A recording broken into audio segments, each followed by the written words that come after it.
घरगुती गरम मसाला कसा बनवायचा? तर यामध्ये खडे मसाले भाजताना काही मसाले भाजायला थोडा वेळ लागतो, तर काही मसाले लवकर भाजतात. त्यामुळे या ठिकाणी तुम्हाला प्रत्येक मसाला सेपरेट चांगल्या पद्धतीने भाजून घ्यायचा आहे.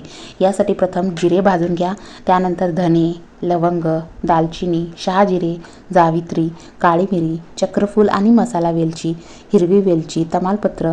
त्यानंतर या ठिकाणी मी 6 बेडगी मिरच्या आणि 6 रेशमपट्टा मिरच्या कलरसाठी घेतल्या आहेत. तुम्ही या मिरच्याच्या आतील बिया काढून नुसत्या मिरच्या घेतल्या तरी चालतील. आता हे सर्व मसाले मिक्सरच्या भांड्यात बारीक करून घेताना मी या ठिकाणी 2 टीस्पून मीठ टाकले आहे. सर्व मसाले बारीक करून घ्या. अशा पद्धतीने तुम्ही पाहू शकता, यात थोड्या मिरच्या टाकल्यामुळे याला छान असा कलर आलेला आहे आणि घरी बनवलेल्या या गरम मसाल्याचा सुगंधही फार छान येतो.